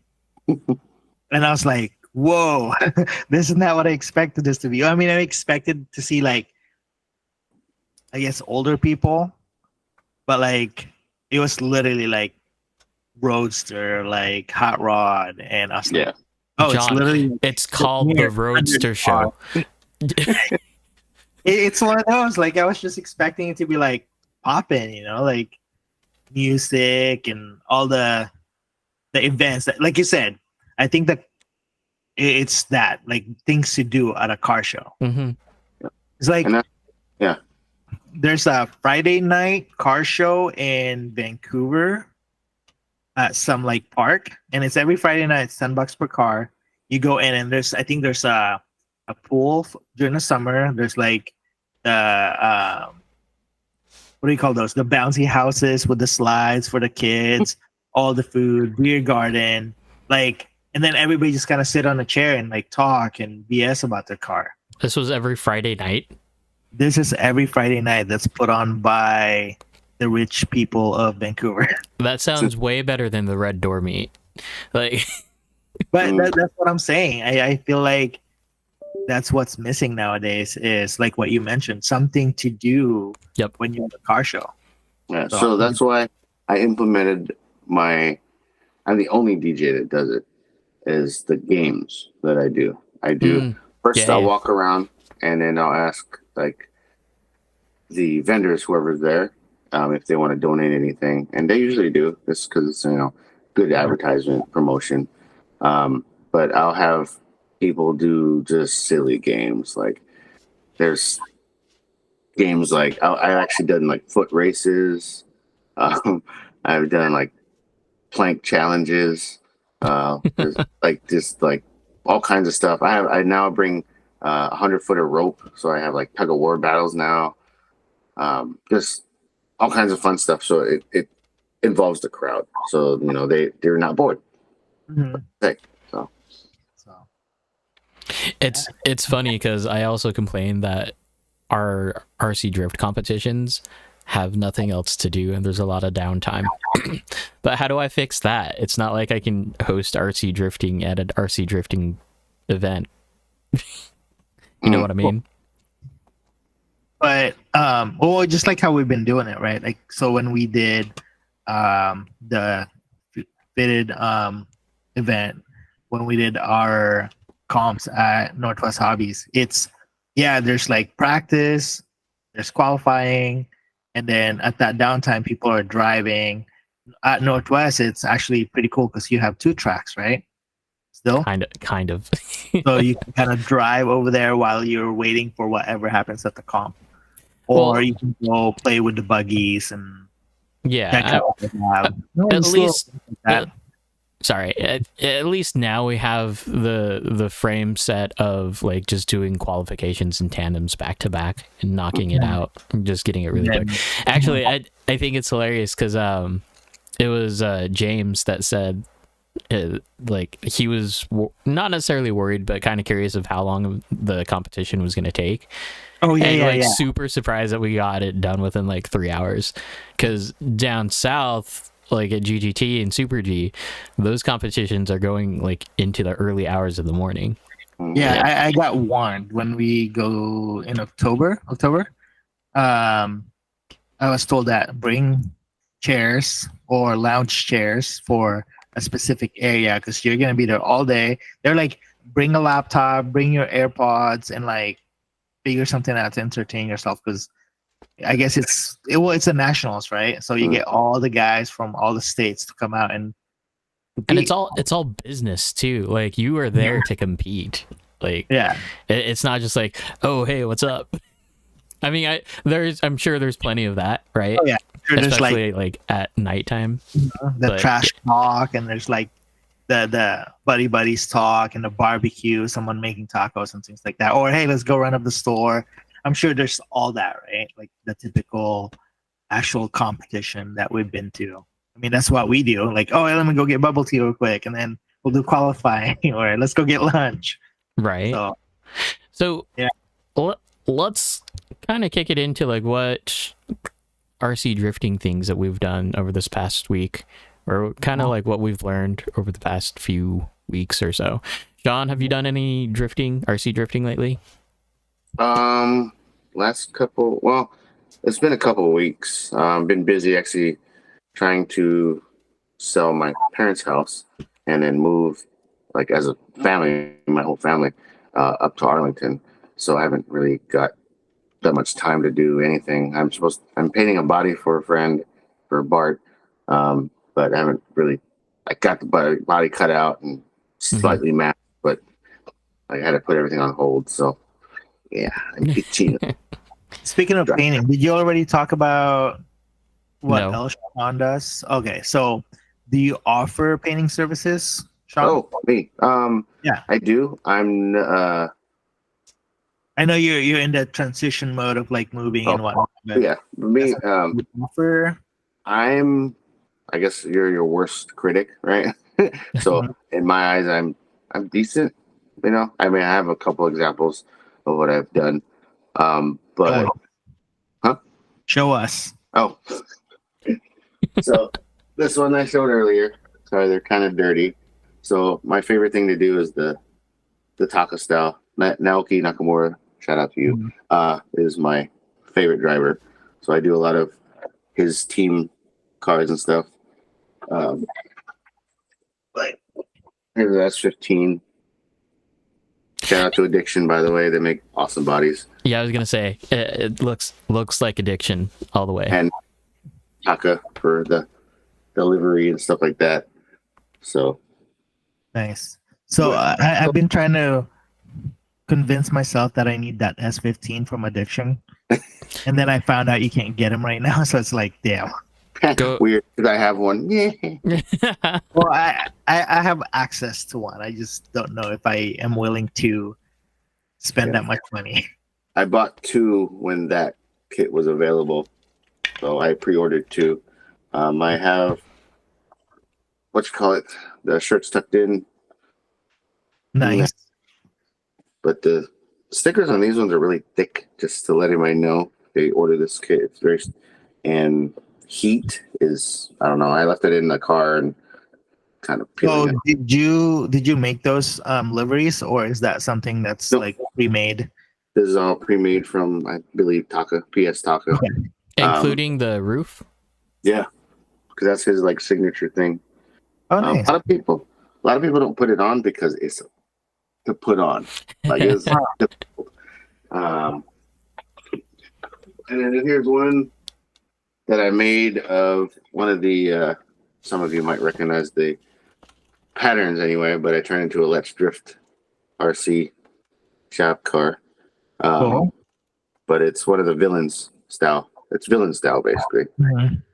And I make the license plates too. And then I made this one a while ago, but this one I'd run for 8.6 day. I drive it on 8.6 day. It's kind of a street. What I would build if I was in Hawaii, back in Hawaii. That's where I'm originally from. Mhm.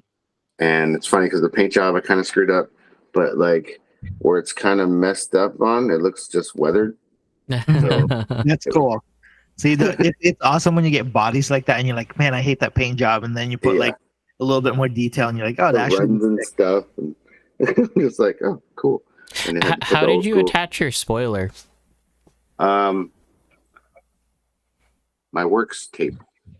Gotcha. It's basically just 3M tape. That works pretty well. it's one of the thinner ones, huh? Yeah, super thin. That 86 body is my only body where I actually magnetize the spoiler, so mine comes off. I've always wanted to do that for body panels, but they always look weird and not on the car. Yeah, they like kind of magnet. Yeah. So Shugu's been my best friend when it comes to that, or some sort of like, I guess the super glue I use is Shugu too. It's like Shugu style. So it's like that clear, and then like you can apply it very thin and then push it in. So, and then I learned from Bankai RC, you can use a good alcohol to like remove some of the excess Shugu, so it looks good on there still, and it doesn't have that glue residue. Yeah. So, but as far as offering, I mean, I do, and I don't charge an arm and a leg, but I still want to get a body done by Joey, because his are pretty awesome. I've made, I think it got sold twice now. I made a fail crew body, an A90 Supra. I ran it for a little bit, and then I sold it to a friend here, and I think he sold it to somebody else. So it's around. So if you see a fail crew like with the blue star, that was the one I made. Did you sell that to Brandon? Yes, first, and then yeah, Jake has it. Oh, that's who bought it. Jake has it. Yeah. That one was a pain in the butt because I chose to use Japanese patterns and not like the normal fail crew. And the masking was just, never going to do it again. It looks good. It looks really, really good. Yeah. And I was just like, I mean, I did it. And Brandon was like, well, why are you keeping it? I was like, I don't know. I can always make another one, I guess. But Mhm. but Well, you're never yeah. gonna do it again. Like, He might for the right price. but I mean, yeah, I'll do You it. have your sticker thing that you're trying to do or develop to a better quality, right? So it's a little bit more water resistant. Yeah. Do you offer that service too? I remember, I think back a little while back, I saw a post about, hey, if you need any stickers done, let me know. So is that a ongoing like side hustle? Yeah, it's more like it's since it's part of the hobby and I like doing it. I just flat out tell people it's like any donations I'll gladly accept, but I'm not gonna like charge. So if like you want to throw me a couple bucks for like a sticker sheet, that's fine. I mean, it pays for like probably the paper or whatever, so I'm good with that because it doesn't take that much to do. So That's pretty cool. A true ambassador for the hobby and the car shows. So, it is kind of funny because I have the fitted sticker that Shonn printed out like from that show, and everyone was like, "Where'd you get those?" I was like, "From Shonn," and then they were all kind of like butthurt that they didn't get them. Like, what? He just handed them to me. right.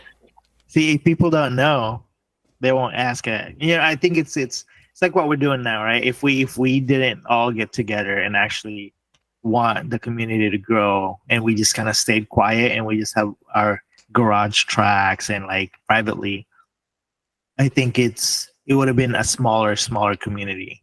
Yeah. Like I probably would have never met Adam if I would have just kind of like hung out with or just drifted in my garage because I didn't know anyone else.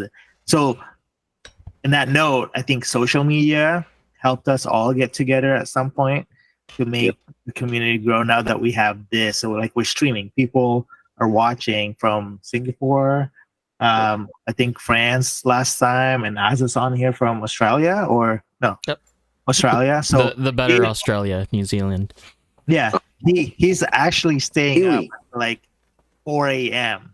or 5 a.m. Like I think last stream he was like, "Yeah, dude, it's like 4 a.m. over here," and then we were playing Car X on the stream and just kind of talking about random things. So yeah, I think it's pretty cool that we have an outlet to like. I still share. can't believe Azo plays Car X with a keyboard. It blows my mind. Wild, yeah. I forgot about that. Did you guys see the new thing you can do with the? I'm slightly bitter about that because it's nothing new. Oh, Adam's been doing that for a while. it's so dope. It's not just me, right? It's VRC. The whole VRC community has had that in the bag for who knows how long, right? And then now some guy made it look marketable and like, oh yeah, we're selling this now, and it's a thing. And it's not cheap either. Like it's a high dollar receiver thing, and Hey, somebody, you could have did that and cashed in. nah. I'll be more than happy to show you how to buy an Arduino Micro, load the SketchUp on the Arduino, and learn how to solder. I'm more than happy. Adam is saying there's going to be a tutorial for the next stream on how to make that happen. I still technically need to make the other videos first. For the shorthand videos on like Futaba and Accuvant stuff. Yeah, I've been too lazy. But you have too much going on too. Like I mean, like all of us, we all are grown. We have day jobs, we have jobs after the day job, and we have families. Then we do RC, and our hobbies take a lot of our time too. So it's definitely just trying to work it in there. Like this stream wouldn't happen if the wife was like, you got to do some chores and things like that. Like there's dishes that needs to be done or laundry. Yeah. That's doing that for me, especially drifting tomorrow. She's like, no, go ahead, do your stream. She actually like asked me when I left. She's like, are you done with the stream? Like, where you going? So like, no, it's not done. We're still going. And then after that, I'm going to do tires rotation for the drift car and then be ready for tomorrow. Okay. So I'm going to go way off into left field right now because we are house sitting and like kind of chicken sitting and dog sitting for my sister-in-law. So as far as like just watching over a house, Like you don't have to be there. You just need to go in, check in, like take care of the farm animals and stuff like that.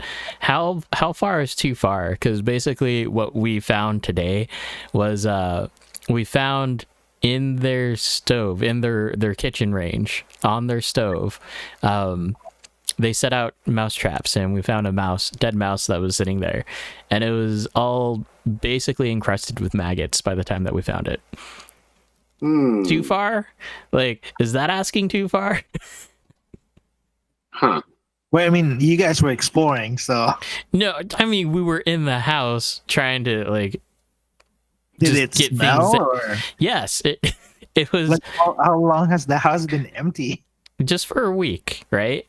Yeah, I mean that could do it. But I man, mean, things happen, right? Especially in that type of neighborhood. I think that's a little bit more common, just because you're out in the open. And Yeah. You can easily get mice and snakes or whatever else that could go into the house. okay. So, as far as this happening, what is too much to ask in terms of, hey, I had to clean up your maggot-infested mouse? Like, how are you gonna help me out with this? Well, I think with that's because your family. Like, Mhm. I think the boundary is a little bit more different, right? But if it was like say I called Charlie, like Charlie, I need a house sitter and a dog sitter. Like you gotta take care of the dog, feed the dog, make sure he's not dirty when I get back. But like house cleaning, Yeah. like a pipe burst or something like that, or just little stuff like that. Or the fridge went out, and like he opens it to like get a water, and like I think he would just call you and be like, "Yo, your fridge is done. Like, can you do you want when you get back? Like, by the way, you gotta clean that up. Like, but when you're a family, I think you're a little bit more liable to do more than what's asked. Yeah. So unfortunately, and this, you're Asian too. Like, I think if it was like someone else that's not Asian, I think it's a little bit different. Even if you're family. Whoa! Don't racialize this. No, and that's why I said it in a more Typically Asian in the Asian community. it's a little different when you're family. So, like, Closer. okay, so we know I'm not young anymore. Like, okay, I'm 40.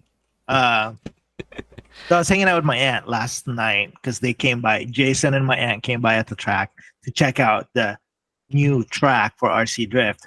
Well, I need to get food. My aunt needed to go to Fred Meyer. So I was like, hey, let's just go. I'll go with you. And we went to Chick-fil-A. My aunt, and she knows I'm older. She's like, yo, I got your dinner. I'm like, no, I got this, dude. I'm 40. Like, you don't have to buy me dinner like I was 12. Like, you know what I mean? Like, they still expect to like do that for you because you're family. Like, because they know you as the younger, hey, you're my nephew. Like, I'll buy you dinner. So I was like, no, you don't have to do that. I got it. So, but I think that's just how deep that whole family thing happens with like watching the house or whatever. So that's More or my less, Adam is your SOL. I know, right? It's like, dang it. Ron Grant is asking about settings via Accuvant, Futaba Accuvant stuff. Be specific because there's a lot to unload on that topic. There's also a video on it too. If you haven't watched it, it's like an actual produced video. Brandon, have any of you tried the Futaba WSC-1 question mark? That is a computer interface that's probably allowing us to connect via the communication port on the back of the 7BXR that allows us to do that same thing that we were just talking about. No, I have not, because I have the this thing. These things. I have two of them, and they're both connected to receivers. But yeah, so no, I have not used that. John has not used that. I don't know about Shonn, but I'm pretty sure he hasn't used it either. Oh, did we just lost Shonn? Oh, well, he might come back.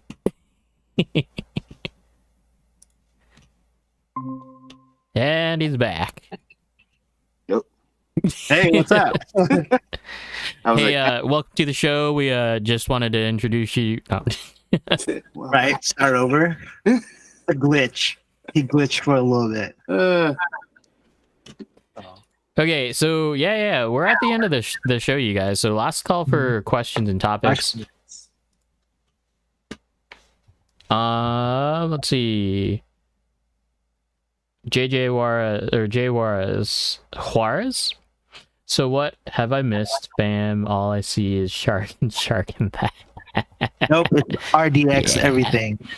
But he's not wrong. Like literally, shark this, shark that. Like it's a thing. Well, Aside- because I think the appeal with the shark, right? So, like we talked about this last time too. The appeal with the shark is the color. Like you get anodized and carbon fiber bits, right? And it's all put together. They look good. Some of them do function depending on tuning. I have some bits of sharks too, so but it's not my favorite chassis. Like I'm like Shonn. I'm more of RDX plug and play. Let's bang doors. Well, don't really bang doors because we don't like that. But like tandems are a thing with just get everything and put it on the ground and drive. But yeah, sharks are a thing. It's like one of those. It's kind of like when Yokomo first came out, the YD2, and everybody was on the YD2. Because that's all we had. Well, I mean, you had the MST. Like, I think MST came out before YD2, whatever. Okay, that's true. That's fair. Mhm. And then, of course, you see that YD2 is faster and more agile and blah, blah, blah. So you bought a YD2 after you bought your MST. So, Shonn, is that something you want to share with the group too? A little project there on the side? oh, Oh yeah, that Well, thing. it's Red Cat, which makes a drift car now too, which is weird. But I get to drive one and tune one. but yeah, the Red Cat Lowrider series. Could you bring it up just a Oh, hair? sorry. There you go. So yeah, it's I mean like anything else, you can swap out, do all kinds of stuff. But yeah, it's I mean you can get the hop up parts. That's what I did and what I'm working on. Has like the etch look, gold etch, Mhm. stuff like that. No, it's the bottom panel that's on the side next to the chassis. The shiny like rectangles and squares. Are those weights or are they actually like Just stickers. shiny? Just stickers to make it look like the car show Yep. lowrider. Nice. The weights they're actually under inside the gas tank. And is that where the battery goes to? Battery is right there, and I'm actually using a mini one. It just has a strap, and it makes it back really heavy. You're like hopping at stuff. It actually will hop. So I've seen, I think one of the local guys, maybe he's local, maybe he's Seattle guy. They're drivable, right? So you can actually drive it like a car, and then you can do the three-wheel motion thing. I think they're pretty cool. Like I think I made a video on my Instagram with him doing the hops and things, and I slow motion like pulled back or whatever it was. Mhm. It's been a while, but yeah, we had our first comp. I think he had that thing out, or one of the first few videos that we made for PDX. So that's pretty cool. Yeah. Do you have other RCs that you play with, like not just drift, but like rock crawling, monster truck, bashing, airplanes? I haven't got into that because I mean that's even more money. So because this thing is taking up a lot more money because there's like I'm doing a dual servo in the front so I can have independent, front because it's only one servo in the front, two in the rear. But I'm like hopping this stuff up a lot. Now is the hop ups for that? Is that all retrofitted or fabricated? Or is it like there's a spot for a servo so you can make it four-wheel motion or a three-wheel motion? Yeah, the Red Cat makes a lot of the hop up stuff, like all the chrome bits. They're chrome plates, stuff like that. But like as far as anything else, it's all custom. Like the new shocks and stuff. Those came from like the WPL car or truck. Okay. A lot of that like is implemented into this. Like there's this drive shaft right here is actually metal, and it comes from those trucks too. So they've done a lot of research Nice. to make stuff fit, and like the remote feels kind of chintzy, but look at all the damn buttons. Mhm. It's like what we use for what we used to Like use for helicopters and Oh yeah, airplanes. exactly. So like you got the front and the rear switches, Mhm. and these are like toggles for when you like both front and then both rear, and then these are actually steering and then the throttle. So and it's got a little LED display, so kind of cool. Nice. I've always been intrigued or interested. It's just like you said, it's money, more money, more toys. I'm curious if the protocol is already on the Radio Link or Radio Master. Ooh, Right. Because basically, because this can, it's basically kind of like a do it everything radio. So like this works for like Spectrum. But hopped up because if you look at this one, it has the momentary buttons too, just like. Oh, these aren't. Yeah, those aren't buttons. Those are just pots. Oh, yeah, no, these are just momentary. But I'm sure that could work because, I mean, I'm sure we can make it work. Yeah, I mean, it's got What's the brand name of the receiver? It's just a Red Cat. Yeah, Gotcha. just a 6-channel Red Cat receiver. I think there's like an auto scan function, so it'd probably work. Yeah, Right. it has 2 iBus on it too. Oh, right on. Okay, so we're getting close to 10 here. We didn't talk about Shonn's. Did we talk about your project, Shonn? You have a big project, a real project. 2 actually. Nice. 1 scale car, real scale. I actually bought. This will be my. I built, I think, 4 vans. So I bought a 2014 Sienna van. That one's the main project, and I just picked up the 3rd car that I kind of always wanted. I guess it's the 18-year-old me wanting it.